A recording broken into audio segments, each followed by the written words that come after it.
Something glinted in the mud at the water's edge. Ranger Miguel Hernandez stopped. He was walking the trail along the creek, checking the route after the rainy season. Routine. Washed out sections, fallen trees, debris washed down from the upper reaches. But this wasn't debris. Hernandez leaned over and picked up the object, a digital camera. Canon PowerShot. The body was damaged, the screen cracked. The camera had clearly been lying here for more than a week. La Amistad National Park, Panama, May 12th. The ranger knew a group of tourists had gone missing in this area 6 weeks ago. The search operation had yielded nothing. No tracks, no gear, nothing. He placed the find in a bag and contacted the base. 4 days later, forensic laboratory in Boquete. The camera lies on an expert's table. Carlos Reyes is a technical specialist. His task is to extract data from the memory card. He inspected the device. The body was deformed. The contacts were oxidized. An 8-gigabyte memory card was stuck in the slot. Reyes carefully removed the card. Visually, it was intact, but that guaranteed nothing. Moisture could have destroyed the data. He connected the card to a reader. The system did not recognize the medium. The controller had rotted from the dampness. Reyes switched to the chip-off method. He carefully opened the casing, desoldered the memory chip, and connected it directly to a programmer. This allowed him to read a data dump by bypassing the damaged contacts. The process took 4 hours. At 9 in the evening, the program produced a result. 87 photographs and 90 video files were recovered. Part of the data was corrupted, but the main bulk was readable. Reyes opened the first file, a video recording. Running time, 2 minutes, 14 seconds. Creation date, April 1st. An image appeared on the screen. A sunny day. The greenery of a tropical forest, and 3 faces in the frame. 2 girls and a guy. They're smiling, waving at the camera. A voice off camera says something in Dutch. Reyes checked the missing persons flyer. Chris Creamers, Lisanne Froon, and one more participant in the hike, whose presence on the trail had not appeared anywhere until this moment. The camera belonged to the missing, and judging by the dates on the files, it continued to record for many days after the search operation began. The faces on the screen belonged to 3 students from the Delft University of Technology, the Netherlands, Faculty of Applied Biology, Anna van der Berg, Mark Visser, Victor Janssen. The missing persons report was filed on April 9th. It was filed by Anna's mother, Ingrid van der Berg. She told the police she hadn't been able to contact her daughter for a week. The last time they spoke was April 1st. Anna had called from a bus stop in Boquete, a small town at the foot of the Baru volcano. She said the 3 of them were starting the route. Everything was going according to plan. The connection would be poor, but in 5 days they would return to the city and call immediately. 5 days passed, then 6, then 7. Anna's phone did not answer. Mark's and Victor's phones didn't either. Ingrid contacted the parents of the others. It turned out none of the 3 had been in touch. Then she called the Dutch embassy in Panama. Investigators began gathering information, and the picture that emerged pointed to nothing suspicious. Anna, Mark, and Victor had known each other for 4 years. They met in their first year. They worked together on research projects. They went on field practices together. This wasn't a spontaneous hike by 3 strangers. It was a coordinated team. The trip to Panama had been planned for almost a year. The goal to collect samples of epiphytic orchids for Anna's thesis. La Amistad National Park was ideal. A high-altitude tropical forest, a unique ecosystem, minimal human presence. They took the preparation seriously. Mark was responsible for logistics.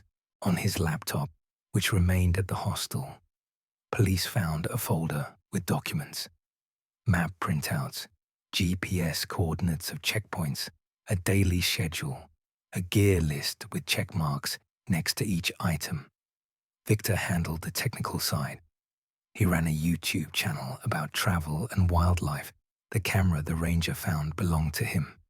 A Canon PowerShot SX5T or a good model with a 50 times zoom. Victor planned to film material for a new video. Anna coordinated the scientific part. She had been corresponding with a professor from the University of Panama who advised her on the growth locations of the required species. Her email contained letters with detailed instructions and warnings about the difficulty of the route. Police studied their social media. Nothing unusual.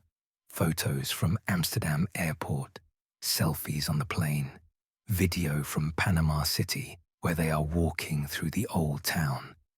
Then Boquete, a cozy mountain town popular with tourists and expats. On March 29th, Anna posted a photo on Instagram. She's standing against a backdrop of green hills, holding a hiking backpack. Caption: 3 days until the start. Can't wait. 147 likes. Comments from friends. Good luck. Bring back beautiful photos. Be careful there. On March 30th, Mark wrote in a group chat with classmates, "Going into the jungle tomorrow. If we don't come back, look in a jaguar's stomach." A joke, an emoji. No one took it seriously. On March 31st, they bought provisions at a local store. The owner later identified them from photographs. He said they looked calm and confident. They asked about the weather. He replied that the coming days should be dry. On April 1st, at 8 in the morning, they left the hostel. The landlady saw them getting into a taxi. The driver confirmed. He drove them to the park entrance. He dropped them off at the information center at 9:15. The ranger at the entrance registered the group. He wrote down names, nationalities, and the planned route. Everything was standard. He gave them a trail map and reminded them of the rules. Do not stray from marked paths. Return before dark. If there are problems, stay put. At 9:30, they passed through the gates and set off on the El Pianista Trail. It was a moderately difficult route about 8 kilometers long, an ascent to a lookout point and the descent back at a good pace, 5 to 6 hours. The ranger watched them leave, 3 figures with backpacks melting into the greenery. He saw nothing in them that would cause concern. Typical tourists, well-equipped, knowing where they were going. At 11 in the morning, Anna called her mother. The connection was poor, but Ingrid made out the main points. They were on the route. Everything was fine. It was very beautiful. Anna said she loved her and hung up. This was the last time anyone heard her voice. After that silence, no calls, no messages, no social media posts. 3 prepared, experienced, responsible young people set out on a proven route in good weather. They had everything they needed. They followed the plan. They knew what they were doing. And yet something went wrong. The camera, which had lain in the mud by the stream, held the answer. All that remained was to view the rest of the files. On April 10th, a map was unfolded at the headquarters of the National Police of Panama. A large topographical one, scale 1 to 50,000. On it, a red marker circled the search zone, nearly 40 square kilometers of mountain forest. Somewhere in there were the 3 missing people, or what was left of them. The operation was led by Captain Jorge Martinez from the Senafront unit, the border service specializing in jungle operations. Under his command, 60 people were gathered: police officers, park rangers, volunteers from the local communities, plus 2 helicopters and 3 K9 units with dogs trained to find people. Martinez divided the zone into sectors.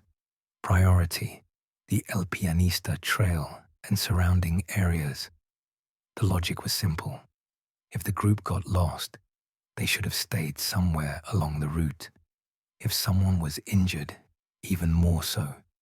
People in such a situation do not wander far from familiar landmarks. The first search group set out at dawn. They moved in a line, combing the slope meter by meter. Every bush, every ravine, every fallen tree. They searched for any trace, scraps of clothing, dropped gear, traces of a campfire. Nothing. By noon, the dog handlers joined in. They were given scent samples, items from the hostel that belonged to the missing. Anna's t-shirt, Mark's bandana, Victor's sock. The dogs picked up the scent almost immediately. From the park entrance, they confidently headed up the trail. The handlers could barely keep up with them. This was a good sign. It meant the group had indeed taken this path.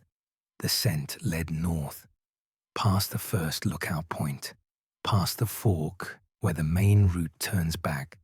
The dogs continued further to where typical tourists do not go. 3 hours later, they reached a point that would later become key in the investigation. A small stream crossing the trail, ankle-deep water, a stony bottom, thick thickets along the banks. Here, the dogs stopped. They circled the bank, whimpering, returned to the water, and circled again. The trail ended. It was as if 3 people had reached this stream and vanished into thin air. The handlers tried to bypass the obstacle. They moved the dogs to the other bank, gave them the samples to sniff again. Useless. The water had washed away the scent, or something else had prevented the dogs from continuing their work. Helicopters patrolled over the forest canopy. Pilots searched for any anomalies, gaps in the crowns, smoke, bright patches of clothing. But the tropical forest is not a field or a steppe. From above, it looks like a solid green carpet. You could fly 10 meters from a person and not notice them. On the second day of searching, the weather began to deteriorate. First fog, then low cloud cover that pinned the helicopters to the ground. By evening, rain began, not a downpour, but strong enough to make movement on the slopes difficult. Martinez decided to continue. Groups worked in shifts, 12 hours each. They expanded the search zone east and west of the trail. They checked ravines where a person could have tumbled down. They inspected caves and crevices. They combed the banks of all streams within a 5-kilometer radius. On the third day, the rain intensified. The trail turned into a mud flow. 2 volunteers were injured. One sprained an ankle. The second slipped and hit his head on a rock. They were evacuated to Boquete. Martinez requested permission from management to suspend the operation until the weather improved. He was refused. The parents of the missing had already arrived in Panama. They demanded the search continue at all costs. On the 4th day, the first serious incident occurred. A group of 8 people got lost in the fog.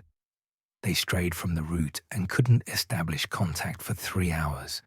When they were found, 2 were on the brink of hypothermia.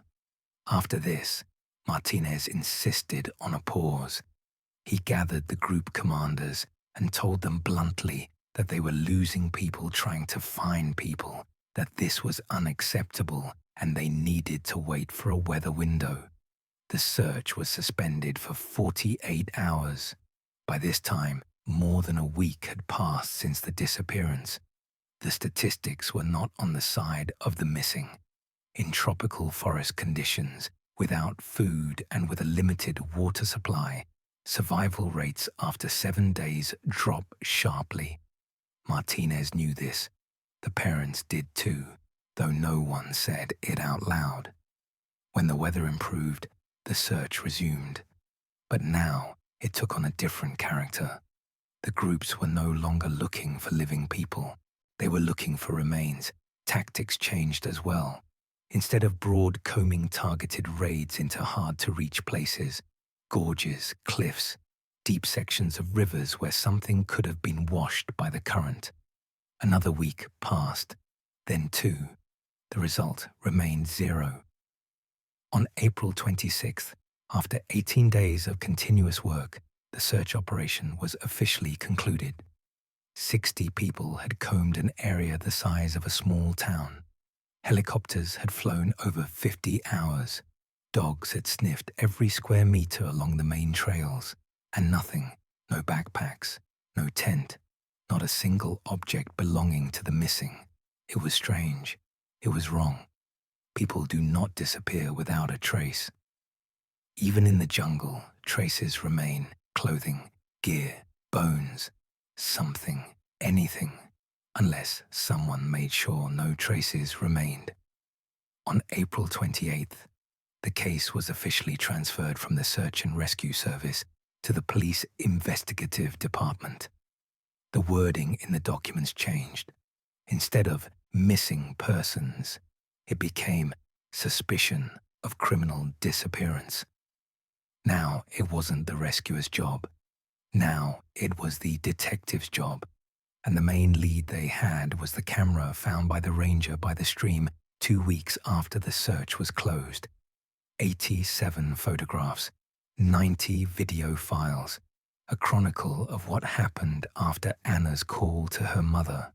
Investigators sat down to view the records in order from the very first file, and what they saw made them reconsider every theory. On May 16th, Detective Ricardo Valdez gathered the group in the viewing room.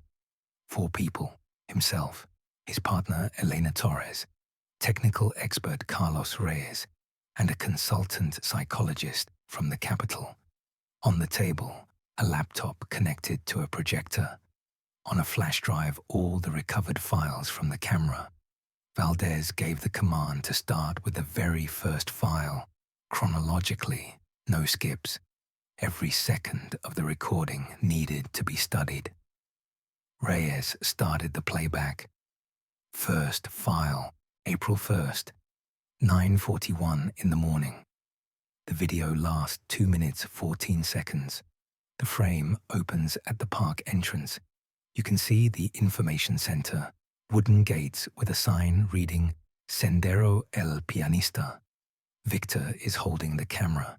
His hands occasionally enter the frame. Anna and Mark are standing in front of the gates, smiling, waving. Mark gives a thumbs up. Anna adjusts her backpack strap. Victor's voice off camera. He says something in Dutch, then switches to English. Comments on the weather, talks about plans for the day. A typical tourist video. Nothing unusual.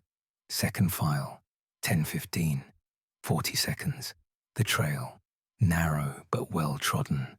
On the sides walls of greenery. The camera is pointed forward, filming the backs of Anna and Mark. They walk one after the other, talking. Mark turns around and makes a face at the lens. Third file, 11:02, 1 minute 20 seconds. The first lookout point, panorama of the valley below. Clouds cling to the tops of the hills. Anna takes out her phone, likely for that very call to her mother. Mark and Victor take photos against the landscape. Valdez noted the time, 11:02. This coincided with the phone company's data on Anna's last call. Files 4 through 12 covered the period until 2 in the afternoon. The group was progressing along the route. They filmed plants, birds, unusual trees. Anna appeared in the frame several times with a notebook making notes for the research project. Mark carried samples in plastic containers. Everything looked absolutely normal. 3 friends in nature, a scientific expedition, good mood. 13th file, 3:47, 2 minutes 10 seconds. Here, the investigators became alert. The camera was filming a fork in the trails, one trail marked with a sign pointing back to the entrance, the second barely noticeable, heading further north into a part of the park not intended for tourists. Mark's voice, off camera. He is discussing something with the others. In tone, an argument.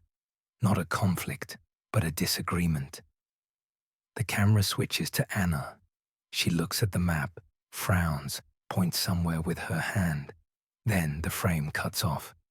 The 14th file begins already on the unmarked trail. The group had decided to go further. Valdez stopped the playback. He asked Reyes if it was possible to extract the sound and amplify it to understand exactly what the argument was about. Reyes said he would try, but the recording quality was poor. A strong wind was drowning out the microphone. Files 15 through 25, the second half of the day. The group went deeper into the untrodden part of the forest. The trail became increasingly indistinguishable. At some point, it vanished completely, and the trio made their way through thick undergrowth. 26th file, 6 in the evening, 3 minutes, setting up camp, a small clearing by a stream. Mark is stretching a tarp between trees. Victor is gathering kindling. Anna is laying out sleeping bags. Everything still looked normal. They didn't seem scared or lost, rather tired, but satisfied. Apparently, they planned to stay the night here and return in the morning. 27th file, 7:30, 4 minutes, 15 seconds. Dinner by the campfire. The camera stands on an improvised tripod, a stack of stones. All three are in the frame. They are eating something from camping bowls, laughing, talking. Mark is telling a story, gesturing actively. Anna rolls her eyes and nudges him in the shoulder. A typical evening. Friends on a hike. No signs of alarm. Valdez looked at the screen and tried to understand what went wrong. These people did not look like victims. They looked like tourists having a good time. 28th file, 8:41. 1 minute 30 seconds. Darkness. The camera is on but filming a nearly black frame. Only reflections of the dying fire. Voices off camera muffled, sleepy. Someone says good night, then silence. Then the recording cuts off. Valdez prepared for the worst. The following files should show April 2nd, the day something happened. But Reyes suddenly stopped the playback. He said he wanted to return to the 27th file, to the dinner by the fire. He rewound the recording to the 3-minute 42-second mark. At that moment, Victor accidentally bumped the tripod while moving the camera, and the lens swept for a moment toward the dark forest. Reyes launched a special digital processing program on the laptop, stretching details to the maximum from the deep shadows and programmatically increasing the exposure. The room went quiet. In the background, behind the backs of those sitting by the fire, the wall of the forest was visible, dark and blurred. It was absolutely indistinguishable on the original recording. But now, thanks to the pulled-out shadows and a bright spark from a log popping in the fire, which for a fraction of a second caught the space between the trees, a silhouette emerged in the upper right corner of the frame. A human silhouette. Reyes enlarged the fragment.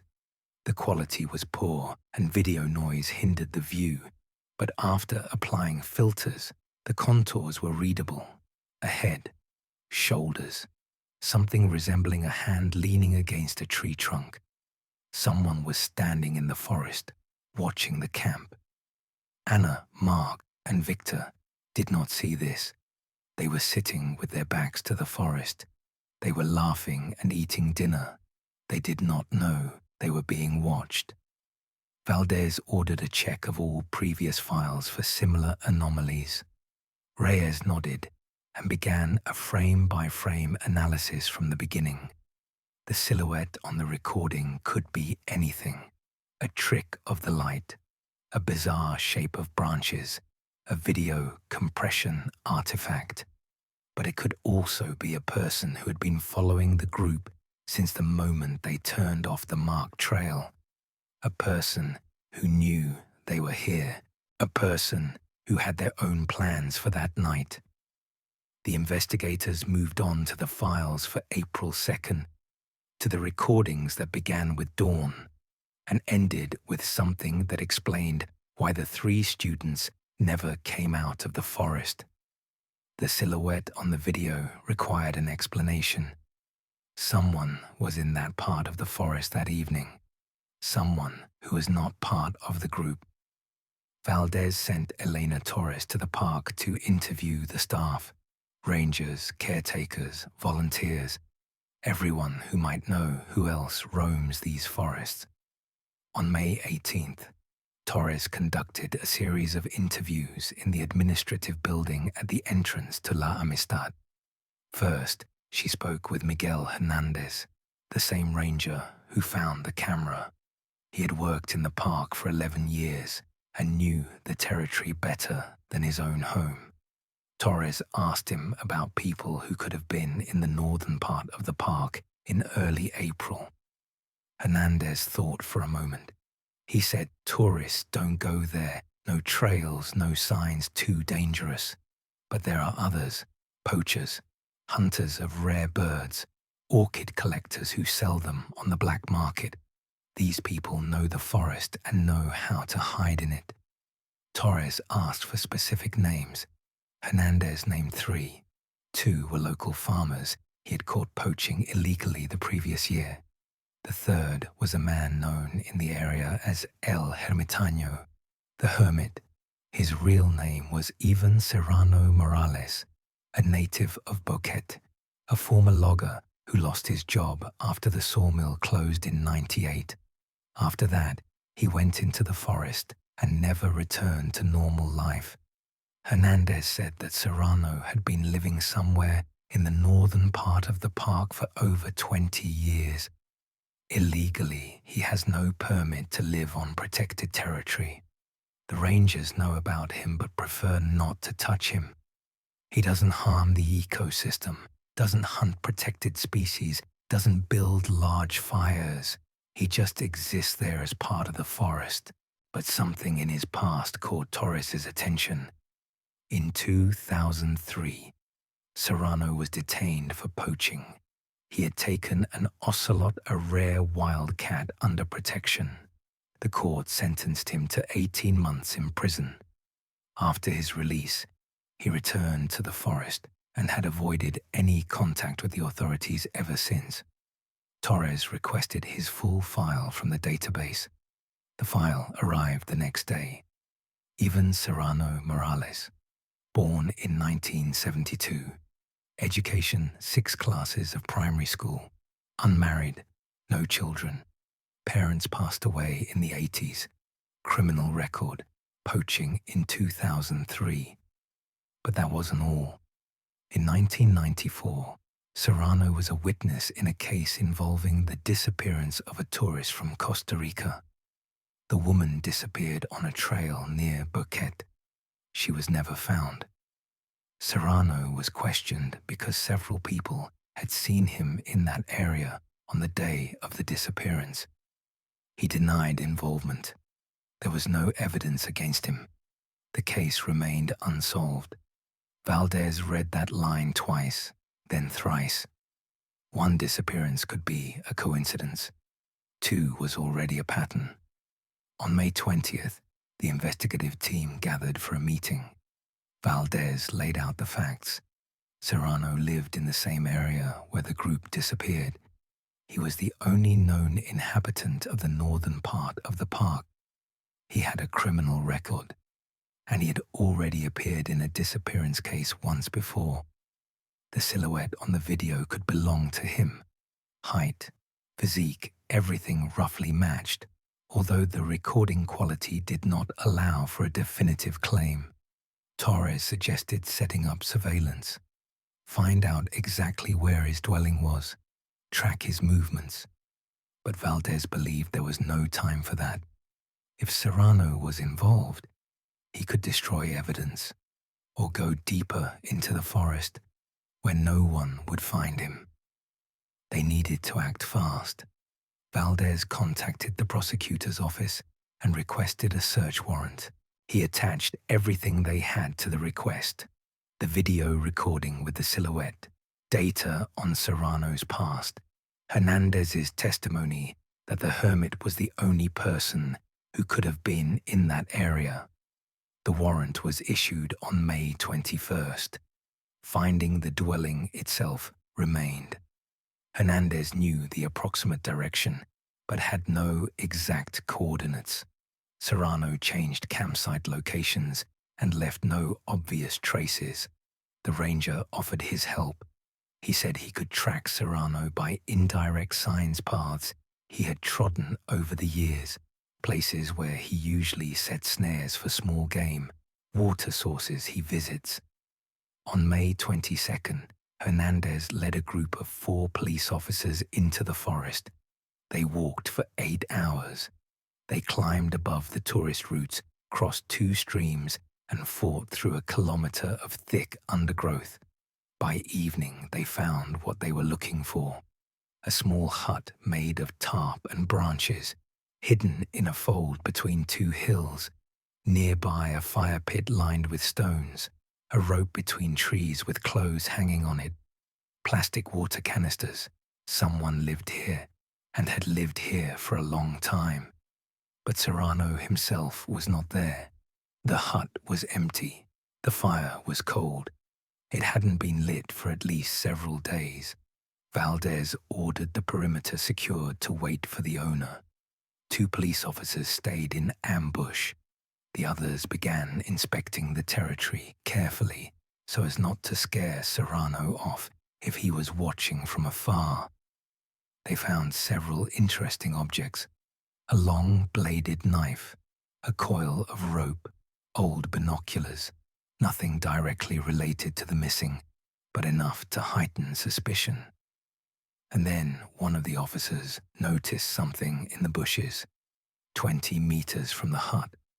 He called the others over. It was a backpack, blue, with an osprey logo, dirty but intact. Valdez checked against the description of the missing person's belongings. Mark Visser was carrying a blue 40-liter Osprey backpack. This was it.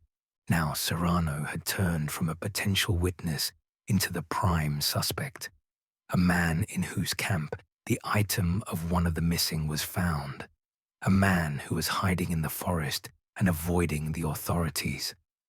All that remained was to find him and force him to explain where he got this backpack and what he knew about the fate of the 3 students who entered his forest and did not return. While the group waited for Serrano in ambush by the hut, Valdez returned to Boquete. The backpack was a serious piece of evidence, but not enough. The hermit could have found it in the forest, could have stolen it from a deserted camp. He needed more. Valdez sat down at the laptop again. File 28 was the last recording from April 1st. He had already seen it. Darkness, campfire reflections, sleepy voices. But now he decided to review everything filmed afterward. File 29, April 2nd, creation time, 2:17 in the morning. The camera turned on in total darkness. The screen was pitch black. No, the sound worked. Valdez put on headphones and turned up the volume. The first 30 seconds, silence. Not absolute, but that thick nighttime silence of a tropical forest consisting of 100 small sounds: the chirping of cicadas, the distant cry of some bird, the rustle of foliage, then a snap, a distinct, loud snap of a branch, not right next to the camera, but not too far away either, 20 or 30 meters away judging by the sound. A voice, Female. Anna. She said something in a whisper, too quiet to make out the words. Then a male voice replied, Mark or Victor, indistinguishable in the dark and at that volume. A rustle. One of them was moving, likely sitting up in their sleeping bag. Another snapped. Closer. The voices became louder. Now Valdez could make out individual words. Dutch. He didn't speak the language, but the intonations were clear. Alarm. Wariness. One of them was asking the others if they had heard that. Valdez paused the recording and called for a translator. He needed someone who could decipher every word on these recordings. A translator was found the next day. Maria Cohen, a Dutch teacher at a language school in Panama City. She agreed to help the investigation. Valdez played file 29 again. Cohen listened, making notes in a notebook. The first line belonged to Anna. She asked if anyone had heard that sound. Mark replied that yes, he had. Victor suggested it was an animal, some kind of tapir or peccary. They often roam the forest at night. Anna said it didn't sound like an animal. The footsteps were too heavy, too rhythmic. Then light appeared on the recording. Someone turned on a flashlight. The beam darted across the tree crowns, picking out trunks, leaves, and entanglements of vines from the darkness. The camera, apparently, lay on the ground. The shooting angle was low, almost horizontal. The flashlight beam searched the forest, slowly, methodically, left to right. Nothing, only trees and the darkness between them. Victor's voice. He said no one was there, that they imagined it, that they should sleep. Anna disagreed. She said she wanted to check the perimeter. The next 2 minutes of the recording, Anna with the flashlight circles the camp. The camera stayed in place, but the sound captured her footsteps, the crunch of leaves underfoot, her breathing frequent, tense. She made a full circle and returned, said she found nothing, no tracks. Mark suggested building the fire brighter. The fire would scare off any beast. Victor said it was stupid, that it was 2 in the morning and they needed to sleep if they wanted to get back tomorrow. Anna was silent. Then she said she would lie down but wouldn't sleep. She would listen. The recording cut off. File 30, 2:43 in the morning, 26 seconds, darkness again, the microphone on again and again, the snapping of branches, this time closer, much closer. Mark's voice, sharp, frightened. He said something like, "What the hell?" The translator clarified. He used a Dutch curse expressing extreme surprise and fear, the noise of movement. All three, judging by the sounds, jumped up simultaneously. The flashlight turned on again. The beam darted across the trees. Anna's voice. She shouted, "There, look, there." The flashlight beam jerked in one direction and froze. On the recording, only a black screen. The camera still lay on the ground, pointed at the sky. But the sound worked perfectly. Silence, a long, pressing silence. 3 or 4 seconds that felt like an eternity. And then a scream. Not the student's scream, another scream. Male, low, guttural, long. It came from somewhere in the forest, not from the camp, but from outside, from the darkness between the trees. This scream did not sound like a cry for help, and it did not sound like a sound a frightened person makes. It sounded like a signal, or a warning, or a threat. The scream lasted about 3 seconds. Then it cut off as abruptly as it began. On the recording panic, the students' voices overlap. Someone is running. The sound of a fall is heard. Someone tripped. Cursing in Dutch. Anna's scream, not words, just a scream. Then the recording cut off. File 31, 2:44 in the morning, 11 seconds. The camera was clearly grabbed and carried somewhere. the image a jumble of blurred spots, the sound heavy breathing, the thumping of feet, the snapping of broken branches. Someone was running through the forest in total darkness, holding the camera in their hand. 11 seconds of chaos. Then the recording cut off. File 32 appeared only 4 hours later at 6:51 in the morning. Between the nighttime panic and dawn, there wasn't a single recording. Valdez leaned back in his chair. Now he knew that on the night of April 2nd, someone else was near the camp. This person was not hiding. He made himself known.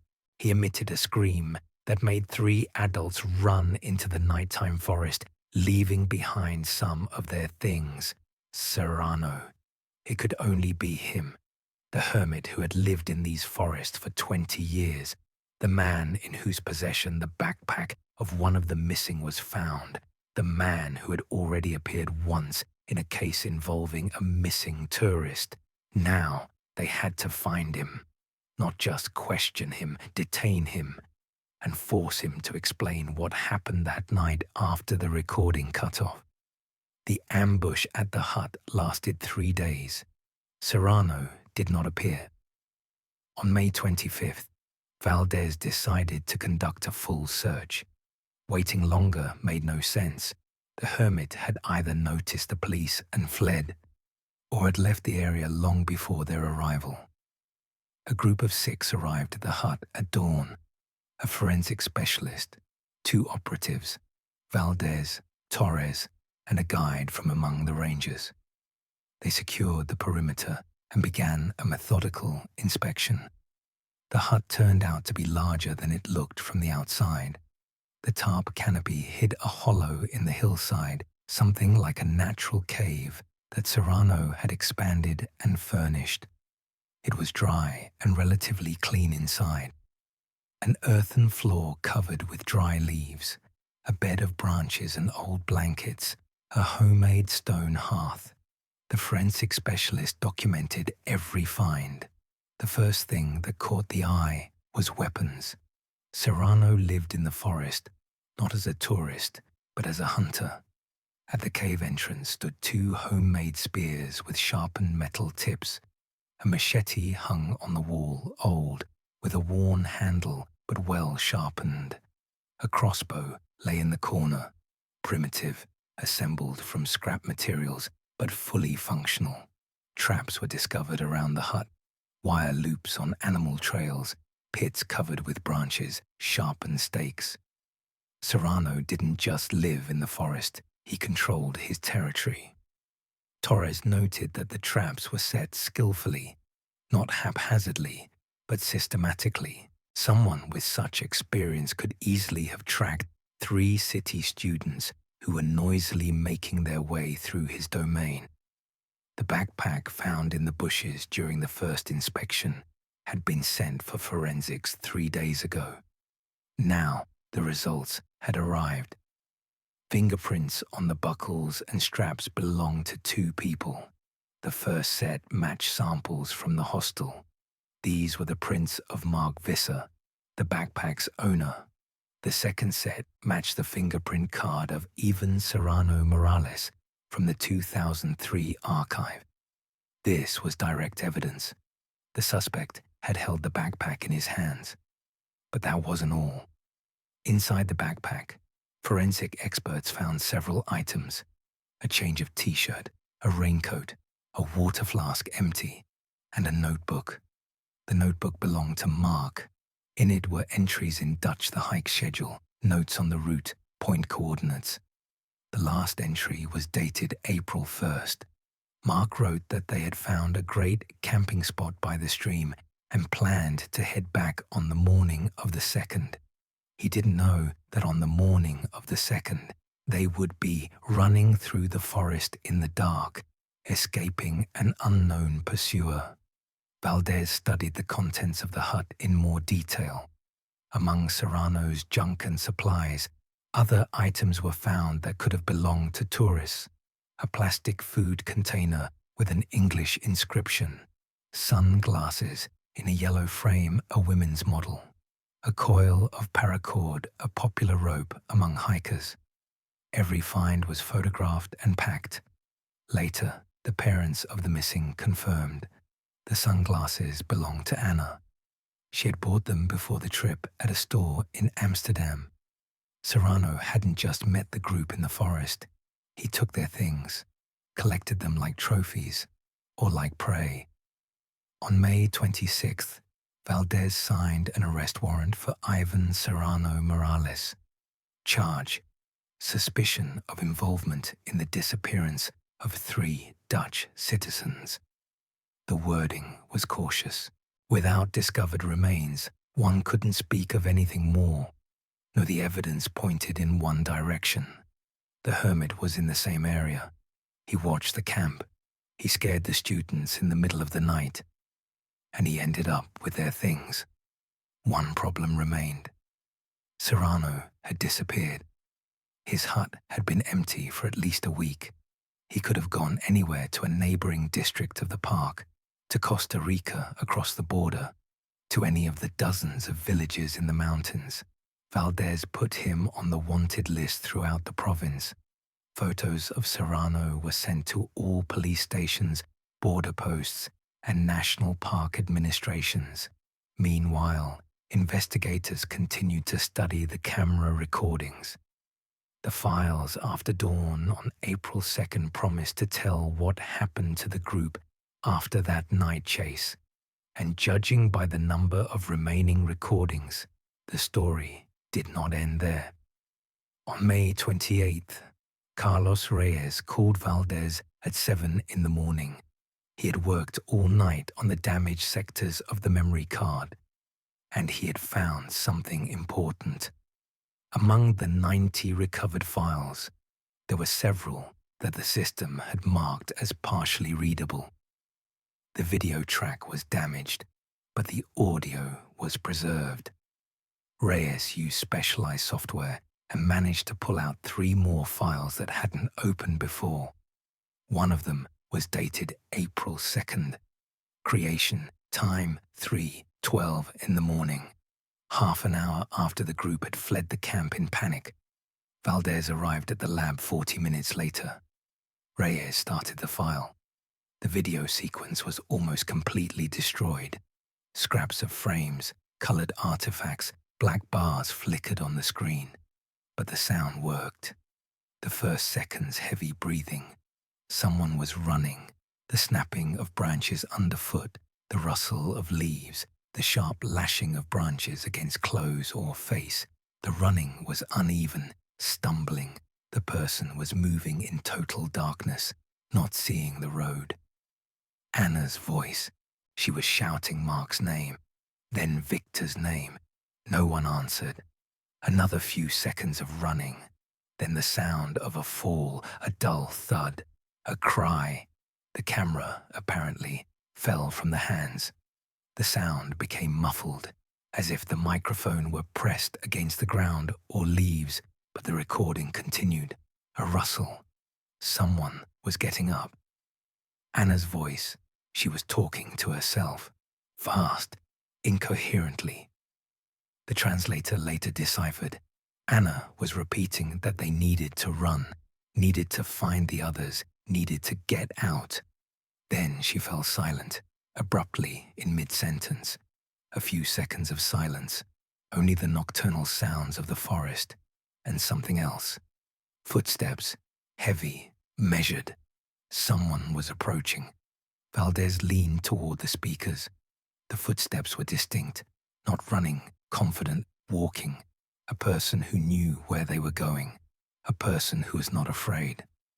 Anna's voice again, quiet, almost a whisper. She was asking who was there. There was no answer. The footsteps were approaching. At the 1-minute 42-second mark, something Valdez didn't expect happened. In the frame, more precisely, in that chaos of pixels left of the video track, something recognizable flickered. Reyes paused and tried to stabilize the image.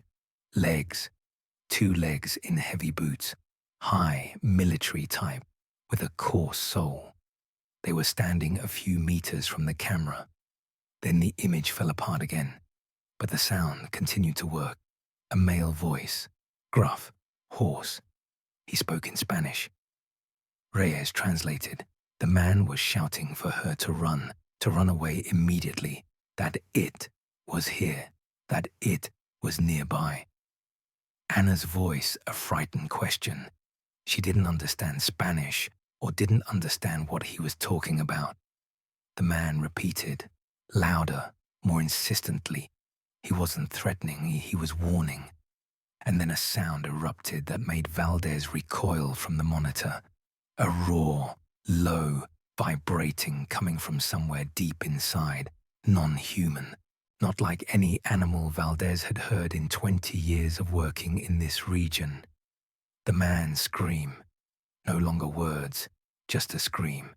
Anna's scream. The sound of a struggle, snapping thuds, something heavy falling to the ground.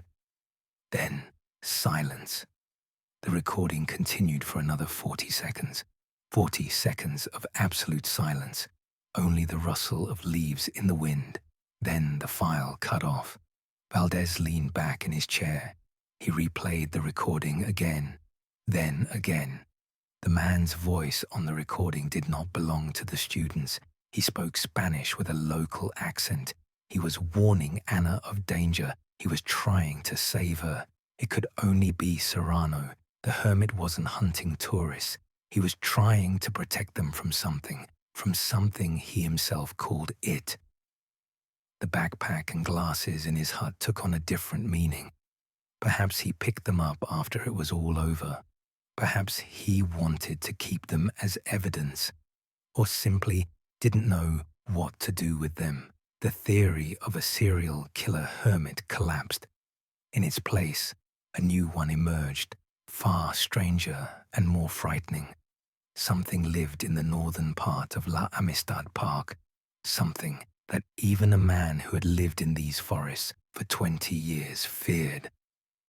Valdez realized they needed to find Serrano, not for arrest, for a talk.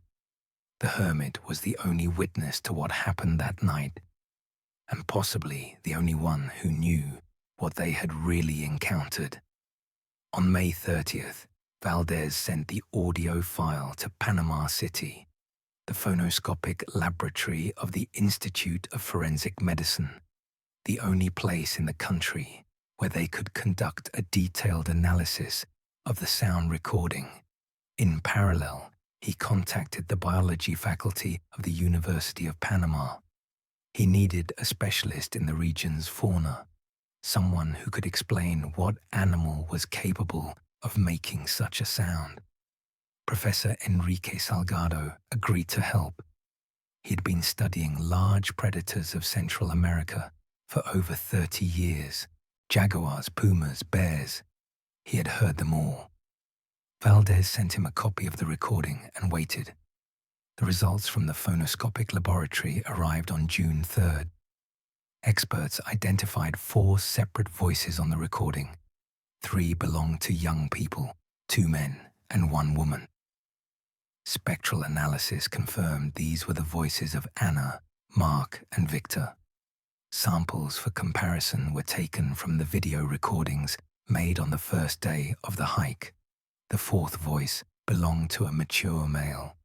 The voice was hoarse, with characteristic signs of years of smoking or working in polluted air. The accent Western Panama, Chiriquí province. Valdez compared these data with what they knew about Serrano. The region of origin matched.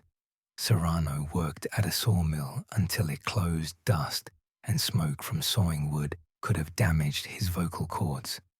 With high probability, the 4th voice belonged to the hermit. But the main question concerned not the human voices. Experts isolated the sound Valdez tentatively called a roar, 3 seconds of low-frequency sound at the 2-minute 14-second mark. The laboratory's conclusion was cautious. The sound was of biological origin, not mechanical, not electronic. The frequency range pointed to a large mammal with a body mass of 100 to 300 kilograms. The sound structure did not correspond to any sample in the laboratory database. Valdez forwarded this fragment to Professor Salgado. Salgado called back the next day. He had conducted his own analysis and compared the recording with an archive of Central American animal vocalizations. The result was unexpected. The sound did not belong to a jaguar. Salgado knew the voice of a jaguar. It's more like a series of short coughing roars rather than one long sound. Not a puma, they emit piercing screams, almost squeals. Not a spectacled bear, their vocalizations are higher in pitch. Salgado checked recordings of caimans, tapirs, large monkeys. Nothing matched. He expanded the search, compared it with African lions, tigers, gorillas. Closest in frequency profile was the voice of an adult male gorilla. But gorillas are not found in Panama and never have been. The professor gave a conclusion.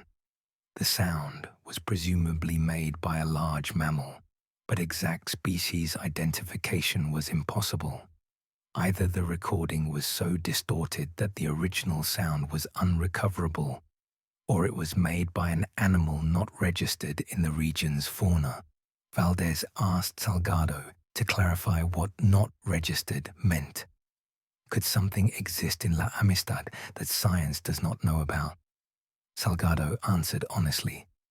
La Amistad National Park is one of the least studied ecosystems in Central America. Nearly 400,000 hectares of mountain forest, much of which has never been surveyed by scientists.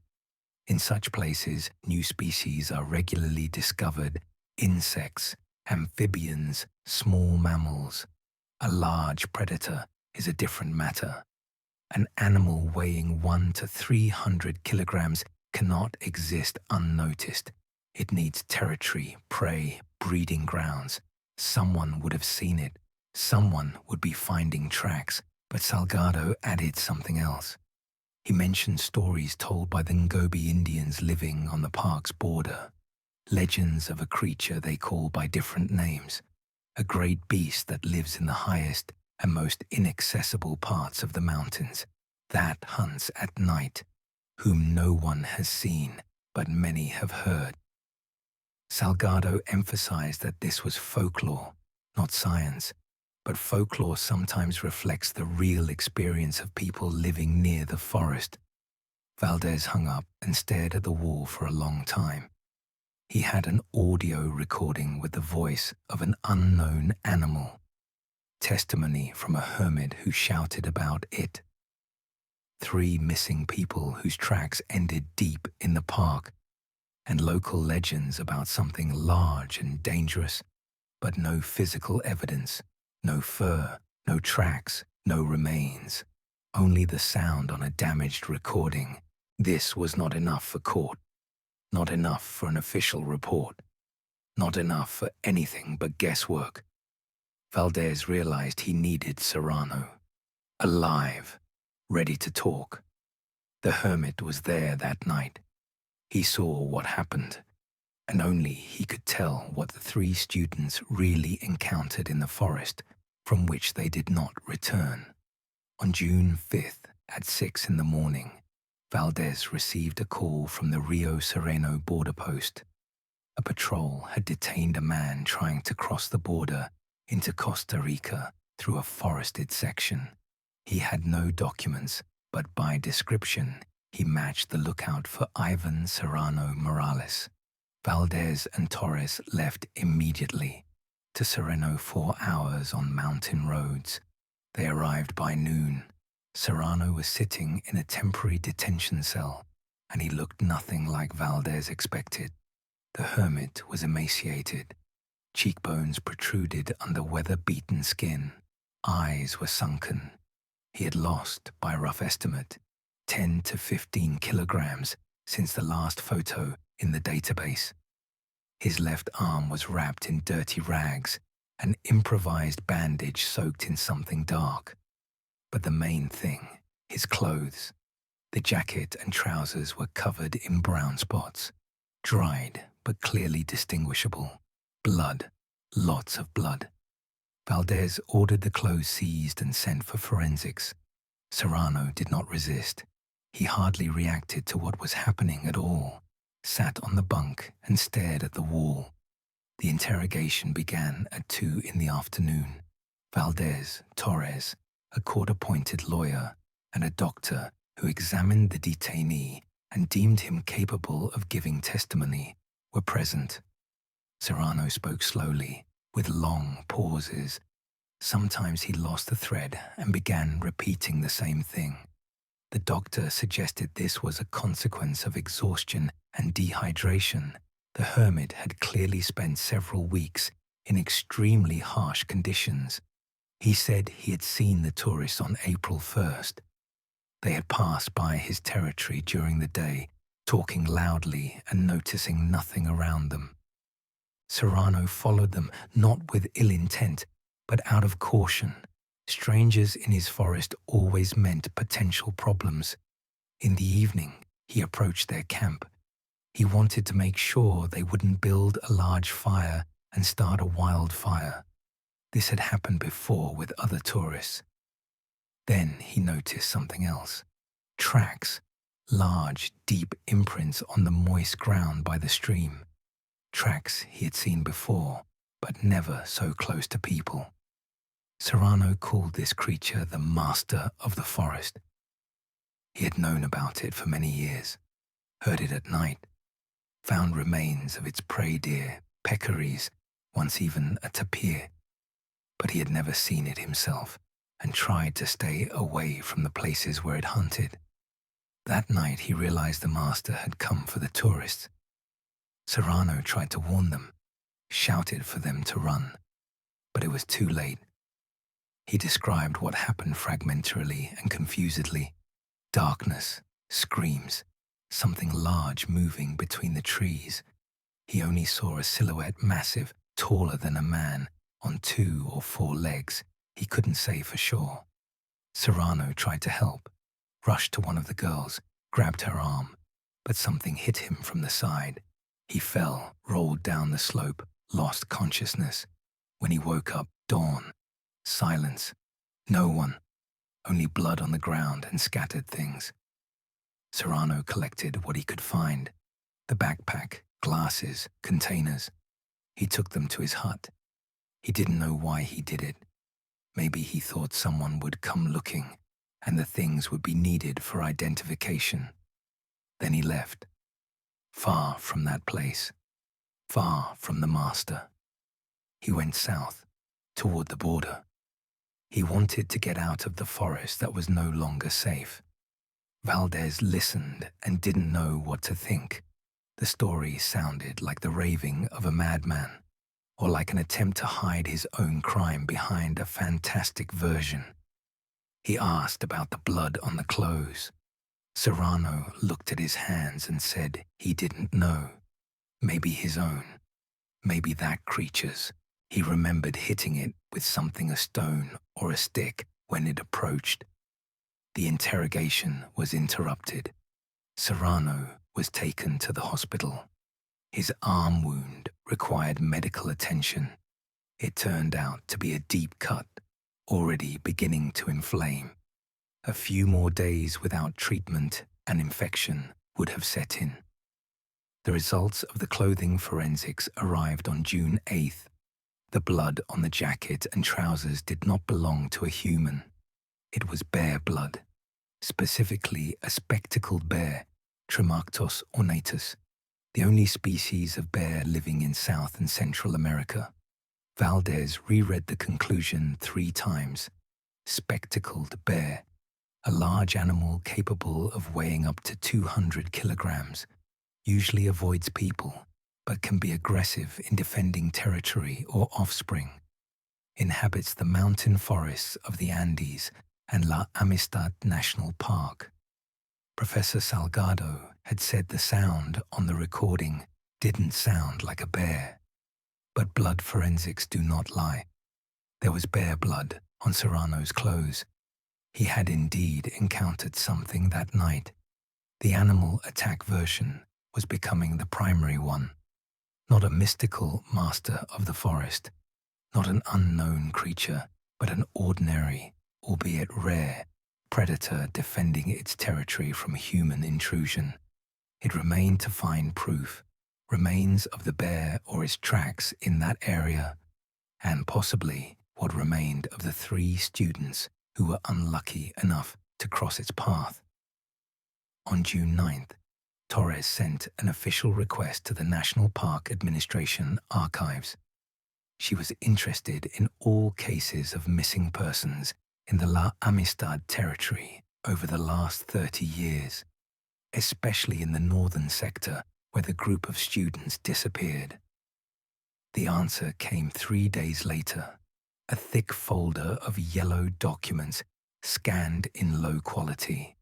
Torres laid them out on the table and began to study them. What she found made her reconsider the entire case. The first case dated back to 1987. 2 hunters from the village of Cerro Punta went into the mountains and did not return. The search lasted a week. Only the rifle of one of them was found, broken in half, as if stepped on by something very heavy. 1992. A group of 4 people geologists conducting mineral exploration. They went out on a route into the northern sector. After 10 days, only one established contact. He was in a state of shock and could not coherently explain what had happened. Later, he gave testimony about a large animal attack, but a psychiatric evaluation found him insane. The case was closed. 1994. The tourist from Costa Rica, the same one for whose case Serrano was questioned, disappeared without a trace on a trail 5 kilometers from where the student's camera would later be found. 2001. A local farmer collecting wild orchids for sale disappeared in the same square. The search yielded nothing. 2008. An American tourist traveling alone. He was last seen on the El Pianista Trail.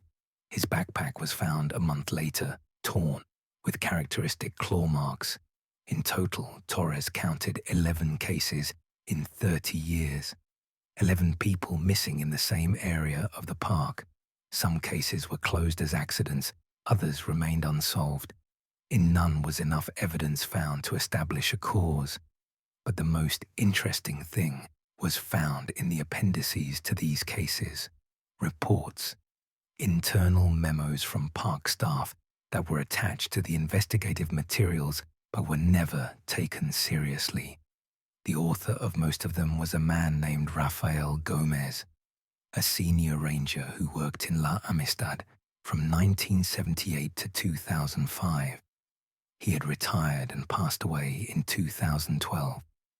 Gomez wrote about something he called El Grande, the big one. He claimed that an abnormally sized bear lived in the northern part of the park, much larger than a typical spectacled bear, aggressive, territorial, dangerous to humans. In a report from 1993, Gomez described tracks he found by a creek. According to his measurements, the paw print was nearly 25 centimeters long. For comparison, an adult spectacled bear's track usually does not exceed 15 centimeters. He also described finding the remains of a deer that something had dragged up a tree.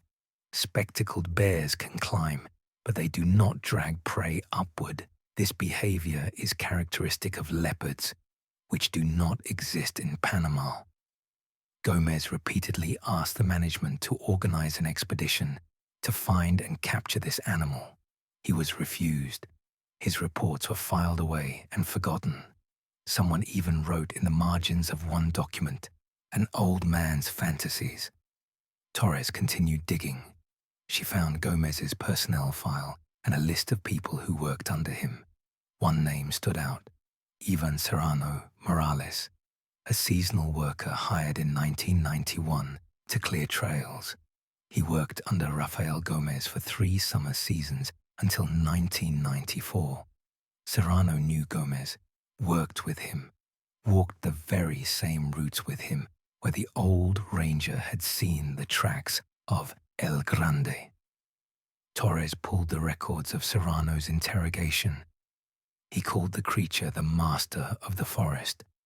A different name, but the same description. Something big, something dangerous, something that lives in the northern part of the park and hunts those who wander too far. It all added up. Serrano hadn't made up this story. He heard it from Gomez 30 years ago. He saw the same tracks, read the same reports, heard the same stories.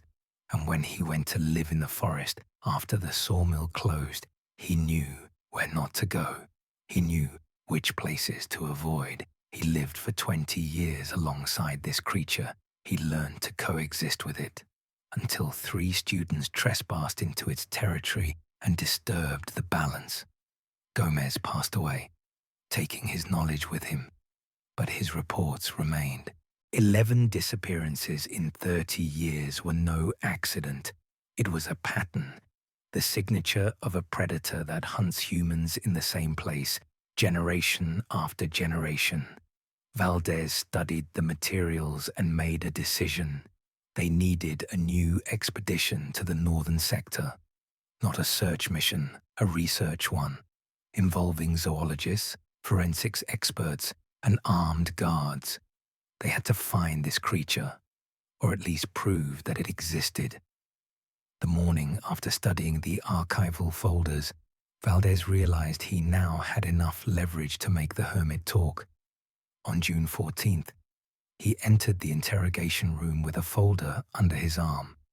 Serrano sat at the table, no longer as haggard as he was during his arrest. A week in the hospital, regular food, and a treated wound had done their job. The detective sat opposite him and silently placed the folder on the table. Then he opened it and began laying out documents, one after another. Rafael Gomez's reports, photographs of tracks, maps with the locations of disappearances marked. Serrano looked at the papers. His face changed. First disbelief, then recognition, then something like relief. He took one of the reports and spent a long time looking at the signature at the bottom. Then he looked up at Valdez. The interrogation lasted 4 hours. This time, Serrano spoke coherently. He realized that the investigators did not think he was crazy, that they had found evidence of what he had been trying to tell them. He started with Gomez. The old ranger took him under his wing in '91, when Serrano first started working in the park. Gomez was strange, silent, unsociable, obsessed with his theories, but he knew the forest better than anyone. Gomez told him about the creature in his very first season, showed him the tracks, showed him the places not to go, explained the rules: don't make noise, don't build big fires, don't leave food in the open. The creature did not touch those who respected its territory. Serrano didn't believe it at first, but then he saw the tracks himself. He heard the sounds at night. He found animal remains himself, torn apart by something enormous. After the sawmill closed, he went into the forest, not because he wanted to live near the creature. There was just nowhere else to go.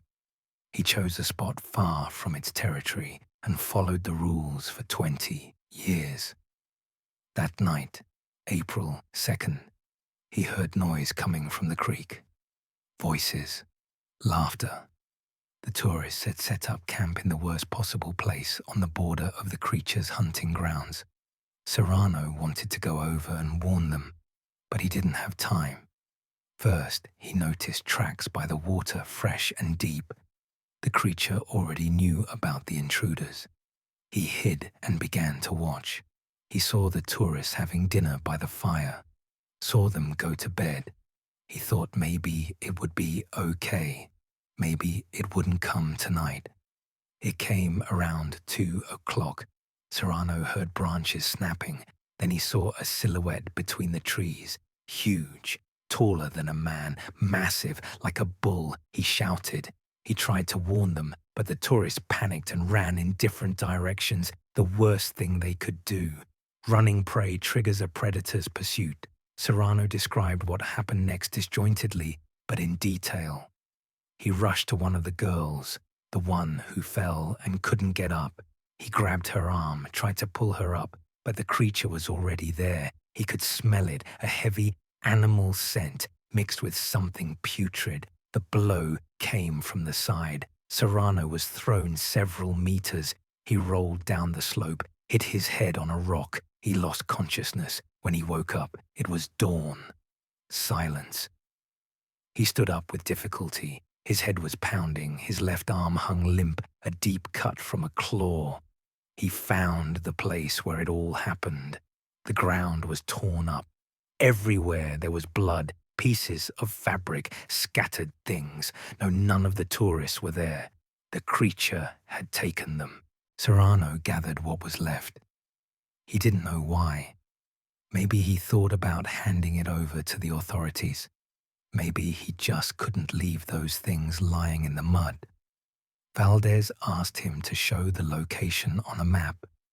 Serrano took a pencil and marked a spot about 3 kilometers northeast of where the camera was found.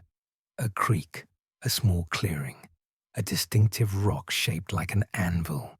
Then he marked another spot further up the slope, 1/2 kilometer from the first. There, he said, the creature usually hid its prey. A crevice between the rocks, overgrown with shrubs, hard to reach, almost invisible if you didn't know where to look. Valdez recorded the coordinates. The investigation now had a specific goal, a place where the remains of the missing might be located, and a place where they could find evidence of the mysterious predator's existence. Serrano added one more thing at the end. He said the creature was old. Gomez was talking about it back in the 70s. 40 or 50 years for a bear is an impossible lifespan. Either there were different individuals, or the creature was not exactly a bear. Valdez didn't argue. Theories could wait. First, they needed to organize an expedition to the specified area and find what remained of Anna, Mark, and Victor. The expedition set out on June 18th. 12 people, 4 police officers, 2 forensics experts, Professor Salgado with an assistant, 3 park rangers, and a local guide. All were armed. All were briefed on the potential danger. Serrano volunteered to go with them. Valdez hesitated, but eventually agreed. The hermit knew this forest better than any guide. He was escorted by 2 police officers, though formally he was no longer under arrest. The charges were dropped after the analysis of the blood on the clothes. The group moved along the route Serrano had marked on the map. The climb was difficult, thick undergrowth, steep slopes, no trails. By noon, they reached the creek. Serrano pointed the way upstream, about 1 kilometer. They found the spot by 3 o'clock in the afternoon, a clearing at the base of a rock resembling an anvil, exactly as Serrano had described it. The grass was flattened, the ground churned up. Even after 2.5 months, traces of the incident were visible. The forensics experts began their work. They divided the area into squares and started a methodical inspection of each section. The first, fine fragments of fabric, a blue jacket torn to shreds, according to the description similar to the one Mark was wearing the day they set out. The fabric was found in the bushes, 10 meters from the center of the clearing. The second, find a hiking boot, women's, size 38. The laces were torn, the sole stained with dried blood. Anna wore size 38. The third find forced the group to stop. In the crevice between the rocks, where Serrano had pointed, they discovered what remained of the missing people. The forensics team worked until dark. They gathered everything that could be gathered. bone fragments with teeth marks, shreds of clothing, personal items, a watch, a bracelet, a ring. But most importantly, they found biological traces of the predator: fur, clumps of dark brown fur stuck in the bark of a tree at a height of about 2 meters. The animal had rubbed against the trunk, leaving a mark on its territory. Saliva, dry traces on the bone fragments, enough for DNA analysis. Tracks, clear paw prints in the mud by the creek. A forensics expert measured them and recorded the result: 23 centimeters long, 17 wide. It was 50% larger than the average track of an adult spectacled bear. Salgado examined the tracks and was silent for a long time. Then he said that in 30 years of work, he had never seen anything like it. It was a bear. The structure of the paw left no doubt, but the size pointed to an individual that shouldn't exist. The samples were sent to the laboratory that same evening. A helicopter picked up the forensic expert with the containers and delivered them to Panama City. Given the international resonance, the DNA analysis took a week. The results arrived on June 26th. The fur and saliva belonged to the same animal, species spectacled bear, Tremarctos ornatus, sex male, age based on indirect markers, presumably over 20 years old, which is already unusual for a wild bear. But the most interesting thing was something else. The genetic profile did not match any sample in the international database of spectacled bears.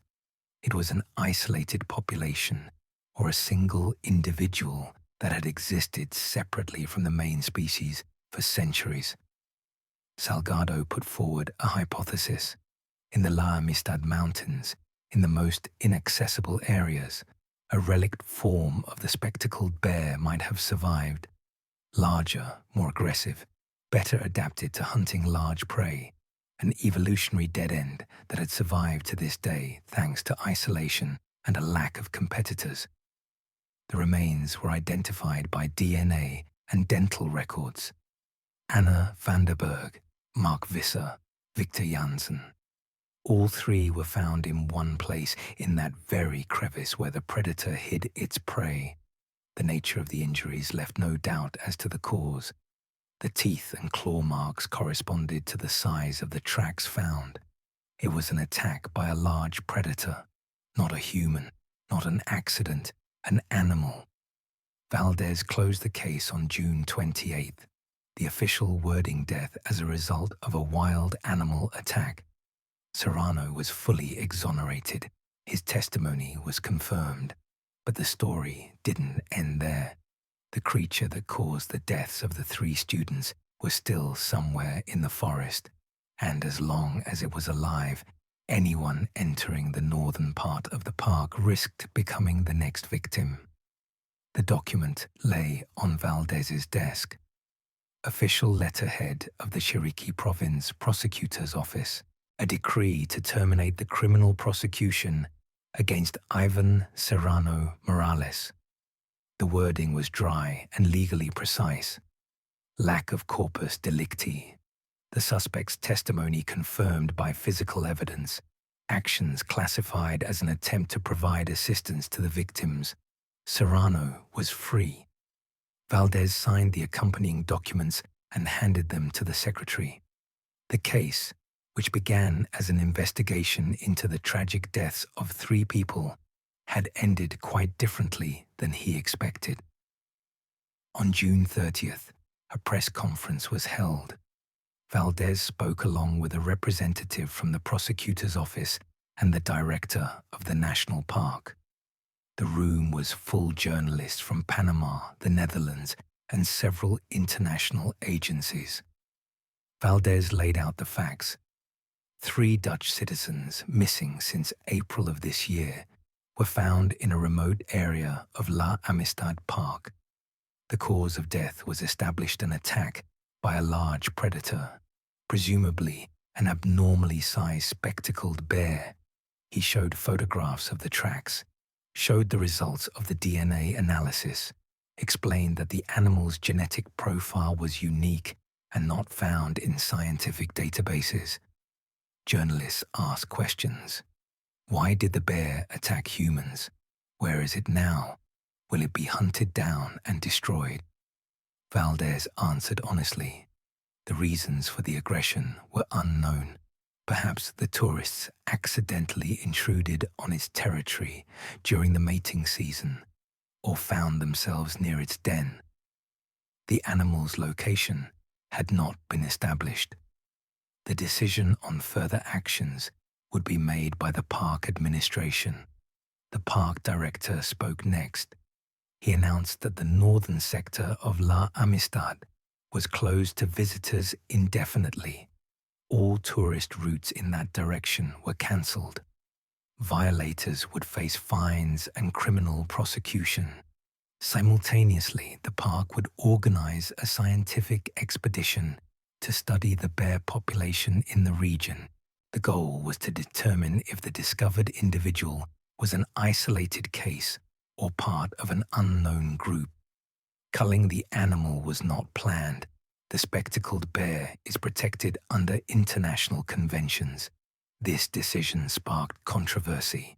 The victim's parents demanded the predator be found and destroyed. Animal rights activists insisted on preserving the unique individual. Local residents just wanted to be left alone. On July 1st, Serrano walked out of the police station in Boquete. He was met only by Miguel Hernandez, the ranger who found the camera and indirectly launched the entire investigation. They spoke briefly. Hernandez offered Serrano a job unofficial, without a contract. The park needed someone who knew the northern sector, someone who would keep an eye on the closed zone and report any signs of predator activity. Serrano agreed. He had nowhere else to go anyway. The forest had been his home for the last 20 years. The only thing that had changed was that now he was working for those who previously considered him a poacher and a suspect. The official conclusion of the investigation was signed on July 5th. 20 pages of text detailing the chronology of events, collected evidence, and expert conclusions. The cause of death for Anna van der Berg, Mark Visser, and Victor Janssen, a wild animal attack. Species spectacled bear, individual presumably a male of abnormally large size, belonging to an isolated population. The culprit was identified, but it was not a subject of the law. You cannot put an animal on trial. You cannot sentence it to punishment. You can only state the fact and close the case. Regarding Ivan Serrano Morales, the criminal prosecution was terminated for lack of corpus delicti. His actions on the night of April 2nd to 3rd were classified as a rescue attempt. He risked his life trying to help strangers. He was injured. He did everything he could. Valdez closed the folder and put it in the archive. In 20 years of work, this was the strangest case in his practice. An investigation that began with a camera in the mud and ended with the discovery of a creature unknown to science. 3 young people died. Their families received the remains for burial and an official explanation of what happened. It wasn't a hermit maniac, not a serial criminal, not a criminal gang, just nature ancient, indifferent, cruel. Somewhere in the mountains of La Amistad, in that part of the forest where tourists are no longer allowed, the creature continued to live. It did not know about the investigation, the press conferences, or the international scandal. It simply existed, just as it had existed for decades before. The master of the forest, who did not tolerate strangers in his territory. The investigation compiled a complete chronology of events. Every minute, every action, every choice, everything was reconstructed from video recordings, Serrano's testimony, and expert findings.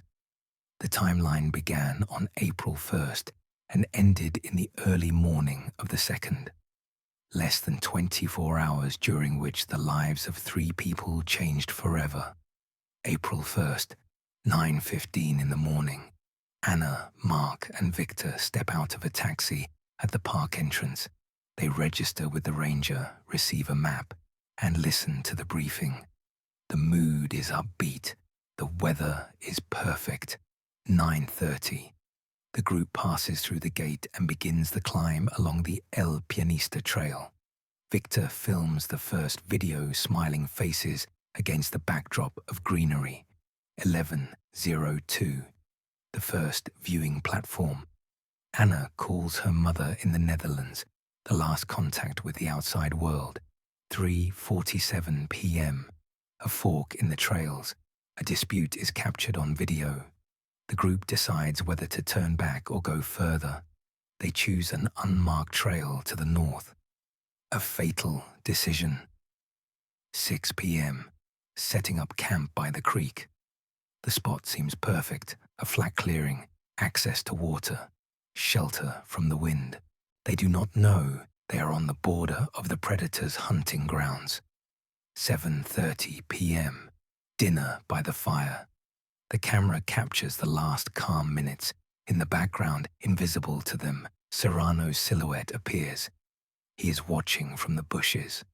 Around this time, according to the hermit's testimony, he notices fresh tracks by the creek. Enormous prints directed toward the camp. The master of the forest already knows about the presence of the intruders. 8:41. The last daytime video. Darkness, reflections of the fire, sleepy voices. The group settles down to sleep. Serrano retreats to his hut. He decides the danger has passed. April 2nd, 2:17 a.m. The camera turns on. The recording captures the snapping of branches, anxious voices. The group woke up from unusual sounds. Anna goes to check the perimeter with a flashlight. Finds nothing. 2:43. A second awakening. The sounds are closer, more distinct. Someone or something is approaching the camp. Mark shouts an oath. All 3 are on their feet. Serrano at this time is about 300 meters away. He also hears the noise and understands what is happening. He runs toward the camp. 2:44 the time on the recording when the camera captures Anna's scream.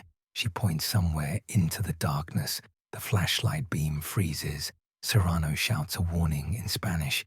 He hasn't reached the clearing yet, but he sees the silhouette of the creature between the trees. The next few seconds are chaos, panic, flight. Mark dashes in one direction, Victor in another. Anna stumbles and falls.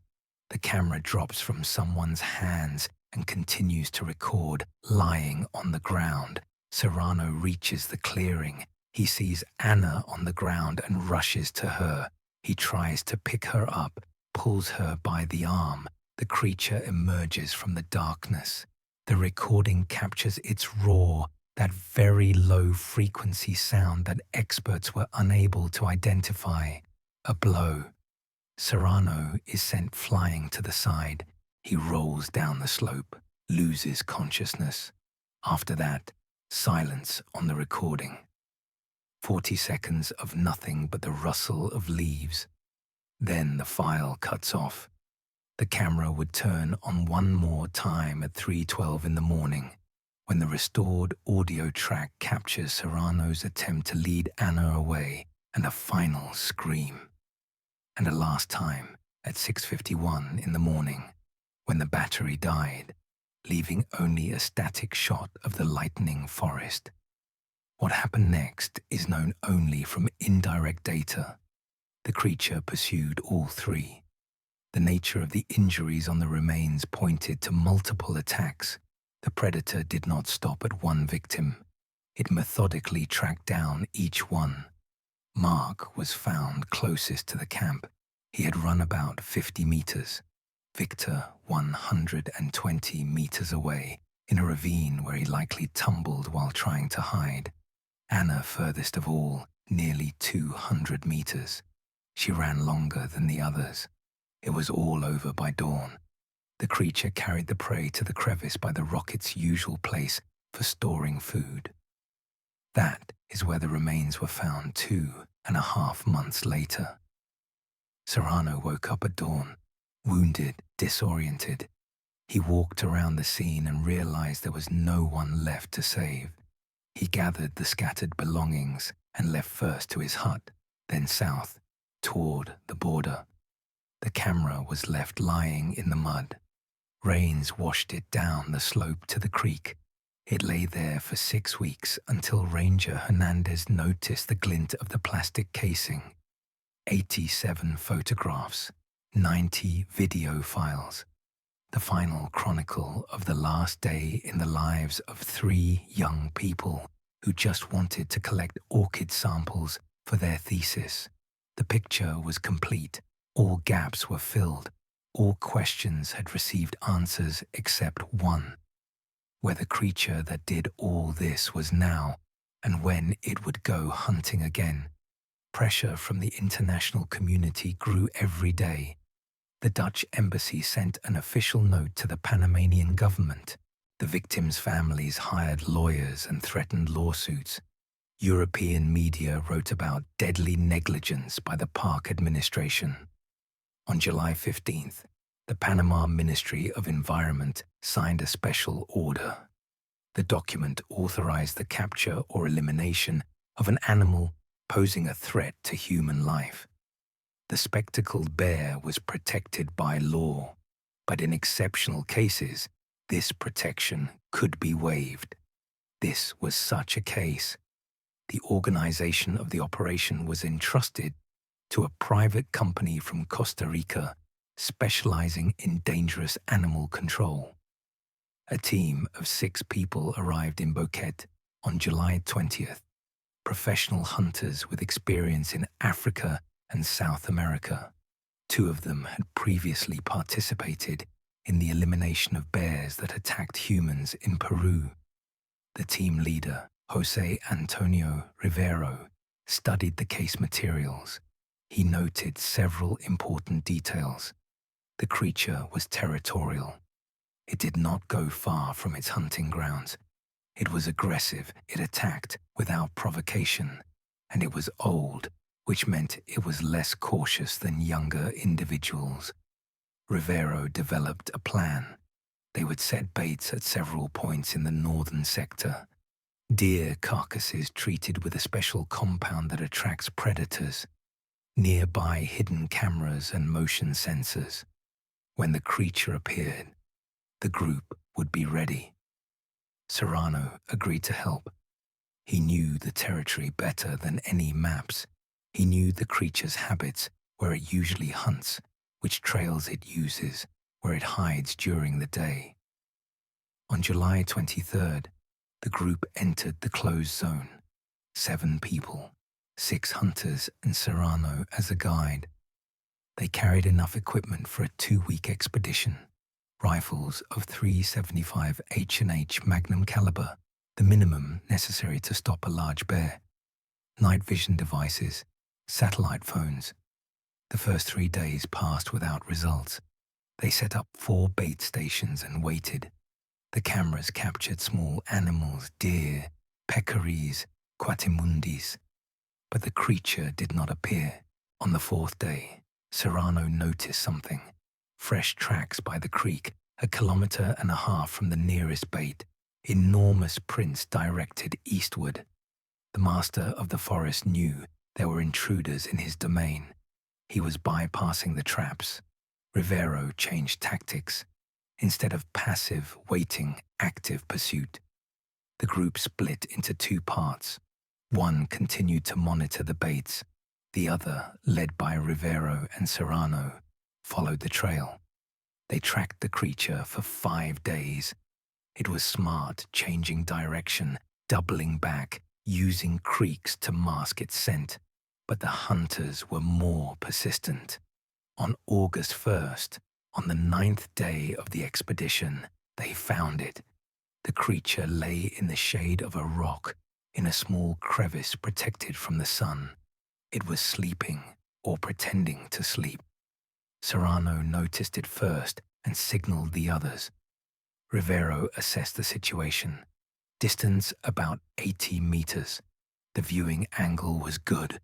The wind was blowing toward them. The creature could not catch the hunter's scent. 2 shooters took their positions. Rivero gave the command. The first shot hit the shoulder. The creature leaped up, and everyone saw it at its full height. Enormous. Much larger than any spectacled bear the hunters had ever seen. By a rough estimate, it stood over 2 meters tall when it rose on its hind legs. The second shot to the chest, the third to the neck. The creature collapsed but continued to move. A 4th shot stopped it for good. The hunters approached cautiously. Rivero checked the creature was not breathing. Only then were they able to examine it up close. A male, old gray on the muzzle, worn teeth, cloudy eyes, weight about 320 kilograms, which was double the norm for the species. Length nearly 2.5 meters from nose to tail. On the body, they found old scars, bullet marks. Perhaps someone had shot at it before, but missed the vital organs. Knife or machete marks on the left side, likely from the confrontation with Serrano that night. The creature was a warrior. It had fought humans more than once, and every time it had won until today. The carcass was flown out by helicopter and handed over to the Panama University laboratory. Professor Salgado personally led the autopsy and research. He confirmed this was the very same individual whose DNA was found at the site of the students' deaths. On August 5th, the case was officially closed. The threat was eliminated. The northern sector of the park remained closed for another year for additional research and to ensure safety. Serrano returned to the forest. Not to the northern sector. He didn't want to go there anymore. He found a new place further south, closer to the tourist trails. Sometimes he came down to Boquete for supplies. The locals stopped fearing him. Some even greeted him. The master of the forest was dead. But the forest remained, and Serrano remained with it. At the entrance to La Amistad Park, there's now a new information stand. On it, photographs of prominent people, researchers, and representatives of countries whose history has intertwined in these forests. New rules of conduct on the routes. Forbidden zones are marked in bright red. Emergency contact numbers. Mandatory registration for all visitors without exception. The park administration has doubled the number of rangers. Control points are now established on every trail. Tourists record their entry and exit times. Overnight stays are allowed only in specially equipped, guarded campsites. The northern sector remains closed, perhaps forever. The parents of Anna, Mark, and Victor established a charitable foundation. It funds wildlife research in remote regions and helps families who have lost loved ones in similar tragedies. The foundation bears the names of all 3. Ingrid van der Berg gave several interviews after the final closing of the case. She spoke about her daughter, about her love for nature, her dreams, and plans that never came true. She did not blame the park or the Panamanian authorities.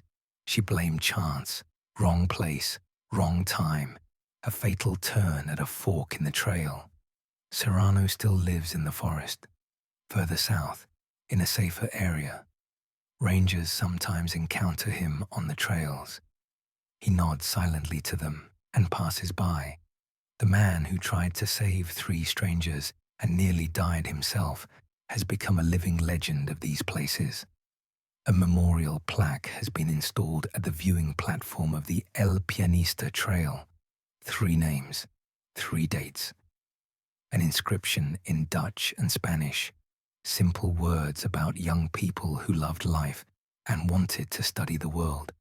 Nearby, a photograph. That very one from the first video on the camera. Anna, Mark, and Victor stand at the park gates. They are smiling, waving at the lens. Ahead of them is an entire day of adventure. They do not know what awaits them at night. They do not know about the creature lurking in the dark forest.